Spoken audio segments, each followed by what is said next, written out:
અમે સામે બેસી બેસીને જ અહીંયા પહોંચ્યા છે, એટલે સામે શું પરિસ્થિતિ થાય, લેટ આવે એટલે મને ખબર પડે કે. અને એમાંય મને પૂછ્યું તો મને કે ના જમવાનું બધાને બાકી છે. પછી તો હવે આપણે તો ખેડૂત રહ્યા, સવારે વહેલા ઉઠવાવાળા, જે બધા બિઝનેસમેન હોય તો બપોરે 1:30-2 વાગે જમે, આપણે તો 11 વાગે કે 10 વાગે થાળી પડી જતી હોય. પણ અમરેલી અને અમરેલી જિલ્લાના વિકાસની કામની વાત હોય તો હું એટલું ચોક્કસ કહીશ કે અત્યારે આપણી કહેવત છે ને કે માગ્યા વગર તો માય ના પીરસે, એમ માગ્યા વગર માય ના પીરસે.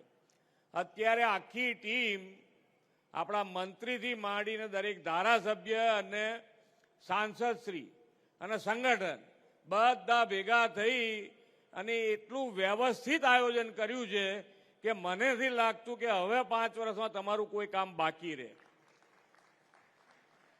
અને સરકાર તરીકે અમારી પણ જવાબદારી છે કે સરકાર તરીકે તમારા કોઈ કામ બાકી ના રહે. એ લોકો આયોજનબદ્ધ રીતે લેતા આવશે, અમે બધા મંજૂર કરીને તમને આપતા જઈએ.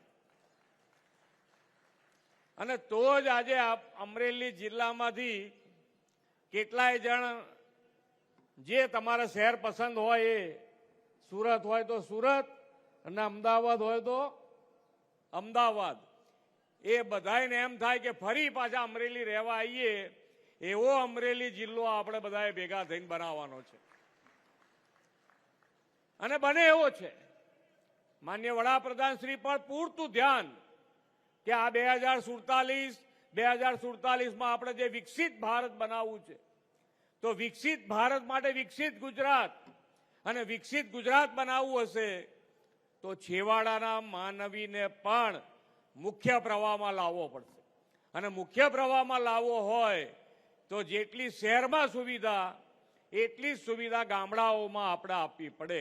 અને એ ગામડાઓમાં સુવિધા તમારે આયોજનબદ્ધ રીતે એનું આયોજન મોકલી દો. તમારા ધારાસભ્ય, જિલ્લાના પ્રમુખ હોય, સંગઠન પદાધિકારી હોય કે ચૂંટાયેલા કોઈ હોય, જેની સાથે બેસીને આયોજન કરી અને આયોજનબદ્ધ રીતે આવવું પડે. કારણ કે એક જણ એમ કે ના મારે તો રોડ બનાવવો છે, એક જણ કે ના મારે ગટર લાઈન કરવી છે. આયોજનબદ્ધ રીતે આવશો તો એક કામ બાકી નહીં રહેવાતી, એક કામ બાકી નહીં રહેવાતી. અત્યારે પાણીની વ્યવસ્થા જે પ્રમાણે ચાલી રહી છે, જે પ્રમાણે આપણે પાણીની તકલીફ જોઈ છે, એમાંથી પણ 100% અમરેલી જિલ્લો બહાર આવી જવાનો છે, એમાં કોઈ શંકાને સ્થાન નથી. એટલે જે પાણી આપણે જોયું છે, આપણે પાણીની મુશ્કેલી તમને કોઈને ના કહેવી પડે કે પાણીનું ટીપે ટીપું કેમ બચાવવું જોઈએ. આપણે પરિસ્થિતિમાંથી પસાર થયા છે.